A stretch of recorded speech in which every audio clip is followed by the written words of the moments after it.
gente estava conversando sobre essa questão de que as informações não chegam à população sobre privatizações, detalhes sobre as privatizações. Mas existe uma narrativa que é construída para se justificar privatizações. Isso em todas as áreas, como eu tinha dito, no Sistema Único de Saúde, na educação pública. E daí tem uma fala que me chamou a atenção, que é do chefe da Secretaria de Desestatização do Ministério da Economia, o Salim Matar. Ele falou assim, olha... O mercado privado possui melhores executivos e conselheiros. É sempre tentando, de alguma forma, dizer que a gestão pública não é boa, que o melhor é entregar para a iniciativa privada. Você vê isso também acontecendo? Existe essa forma de você realmente falar, não dá certo essa gestão pública, vamos passar para a iniciativa privada?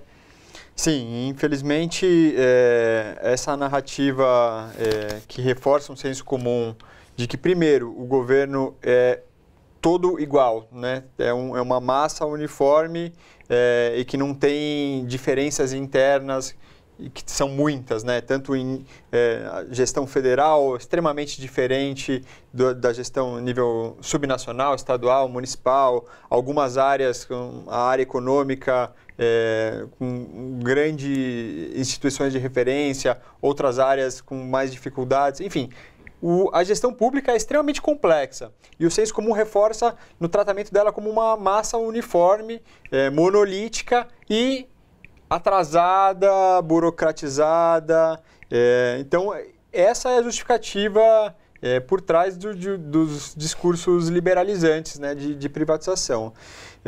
Como eu disse, a privatização, em alguns casos, merece ser discutida seriamente. É preciso pensar quais são as prioridades do governo, quais são as prioridades do Estado e aonde o Estado poderia investir mais recursos, liberando a atuação privada em outras áreas.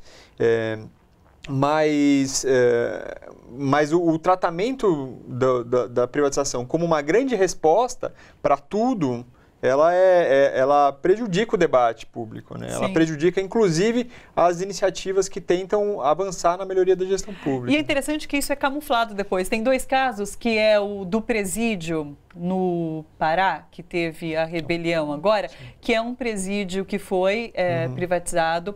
Agora também teve esse caso do roubo do ouro no aeroporto. Um aeroporto também foi privatizado, a segurança é privatizada. Então, assim, essa discussão não surge para mostrar que nem tudo que é privatizado tem uma gestão melhor do que o que é público. Então, acho que falta um pouco desse entendimento. E daí tem, é claro, existe a imprensa, que tem também seus interesses em divulgar certos fatos, mas essa discussão não chega de modo transparente para a população. Você também sente isso, Juliane? Antes de responder, eu queria falar uma coisa que o Marcelo, inclusive corrigindo o nome dele, falou agora, que às vezes a gente tem essa percepção de que o Estado concorre com o mercado, né?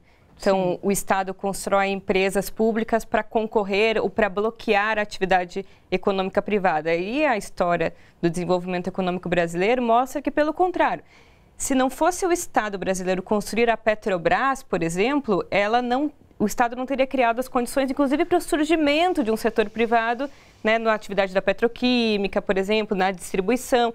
Então, o Estado, nos países subdesenvolvidos, como é a característica do Brasil, ele não atua concorrendo com o setor privado. Inclusive, ao atuar, ele cria melhores condições, cria infraestrutura, condições econômicas, demanda, inclusive, para o próprio fortalecimento do setor privado. Então, o Estado aqui, ele é mais protagonista da construção do próprio capitalismo do que o setor privado necessariamente. Mas ainda sobre os argumentos da privatização, tem vários, né? Vocês já falaram alguns. E eu me lembro que na década de 90... naquele período das privatizações ali, 95, existia pelo menos três assim, que me chamavam muito a atenção. O primeiro é a redução da dívida pública. Então, tinha esse argumento de que era importante privatizar, vender empresas estatais para fazer caixa, para poder pagar a dívida pública. Acontece que a dívida pública brasileira, no final da década de 90, inclusive, era maior do que começou antes do discurso das privatizações. E não é que privatização aumenta a dívida pública, não é isso. É que só a privatização, como uma solução, né, como o Marcelo falou, a solução mágica dos governos, não é necessariamente eficiente, né? Então, o processo de privatização dos anos 90, aliado com a política do Plano Real de juros altos, de âncora cambial, ajudou que a dívida pública não só não diminuísse, mas aumentasse. Então, não existe essa lógica estatística, essa correlação absoluta. Em segundo lugar, tem essa ideia também de que privatizar ajuda na eficiência, né? Então, os serviços públicos seriam mais eficientes, os serviços privados seriam mais eficientes que os serviços públicos. Isso também não necessariamente é verdade na trajetória de privatizações no Brasil. Por exemplo, imagino que qualquer pessoa de nós, ou que está em casa, teve alguma indisposição com alguma empresa de telefonia ou da aviação civil, que são empresas privadas. Então, os serviços privados não são ótimos, eles estão longe de oferecerem um produto de alta qualidade. E um terceiro argumento seria de que a privatização também baratearia o preço final para o consumidor, porque mais competição tende os preços a ficarem mais baixos. Acontece que, por exemplo, a Eletropaulo, desde a privatização da Eletropaulo, para quem é aqui de São Paulo, a Companhia de Energia Elétrica, para cá, a conta da luz aumentou em torno de 300% nesse período. O metrô do Rio é um dos mais caros do Brasil, é privado. Inclusive, também tem um outro argumento de que se não fosse a privatização da telefonia, hoje a gente pagaria R$3.000 numa linha telefônica, ficaria numa fila. Acontece que o que gerou a popularização do telefone é muito mais o desenvolvimento tecnológico e a forma como a produtividade fez esse instrumento telefone ficar mais barato do que necessariamente a privatização. Então, o que eu quero dizer é que pode ser que a privatização cumpra com algum desses requisitos, pode ser que seja a administração privada melhor que a administração pública, mas ao que parece, pela trajetória de privatização do Brasil, desses serviços como telefonia, energia elétrica, transporte, não cumpriu com essas promessas, nem de reduzir a dívida, nem de melhorar a eficiência, nem de reduzir o preço final. Esse plano do governo sendo levado... sendo realizado de privatizações, vocês veem impactos prejudiciais para a população a médio e longo prazo? Até você falou que não se estuda muito essa questão do médio e longo prazo. Existem impactos prejudiciais para a população caso tudo isso seja privatizado de fato, Marcelo? Potencialmente sim, né? Ainda que nós não tenhamos muitos estudos dos impactos de privatização, mas existe uma literatura bastante ampla, assim, em nível internacional e como esperado, os resultados são variados. Em alguns casos, em determinados indicadores, há potencial de ganho, em termos de qualidade, de expansão do serviço, mas há muitas áreas em que também há perdas. Então, esses estudos de impacto das privatizações são fundamentais para alimentar esse debate de que tipo de arranjo se viabiliza ou não. E aí eu falo arranjo porque... muito desse movimento de privatizações que se expandiu a partir dos anos 80 e 90, ele foi revisto criticamente em diversos países com um movimento de governança que propõe que o extremo da privatização ou da prestação direta de serviços pelo Estado são duas possibilidades e que há várias intermediárias, de uma atuação regulada, de uma parceria público-privada, de uma concessão, diversos tipos de arranjos que podem ser mais adequados em determinadas situações. Então, mas voltando ao ponto específico, o impacto para a população, se for feito sem o devido cuidado, estudos e debate com a população, muito provavelmente os impactos serão negativos, porque feito de última hora, rapidamente, sem as devidas medidas corretivas de imperfeições do mercado, aumenta muito a chance de impacto negativo para a população. Você falou sobre privatizações que podem dar certo. Tem um exemplo de uma privatização de um setor, uma área que foi privatizado, que, na sua opinião, deu certo, que foi interessante, que foi positivo? Então, mesmo você citou o exemplo das prisões no norte do país, com grandes tragédias que estão acontecendo. Mesmo nessa área de gestão prisional, teve experiências implementadas no Espírito Santo há alguns anos, em que você teve melhorias de indicadores tanto na saúde dos detentos, no atendimento legal que eles recebiam, na segurança dos detentos. Então, existe essa possibilidade. Nesse caso, se eu não me engano, o que eu estou mencionando não era privatização, era uma parceria público-privada. Como eu falei, existem vários arranjos possíveis intermediários. E o fato é que hoje, por exemplo, em nível subnacional também, a saúde na cidade de São Paulo, ela é quase toda prestada por atores privados, por organizações sociais. Então, é difícil a gente avaliar se há ganhos ou perdas, porque não tem um grupo controle, né? Não tem uma organização governamental para a gente controlar isso. Mas existe já uma dependência muito grande desses parceiros privados, num caminho que até um cuidado que precisa ser tomado.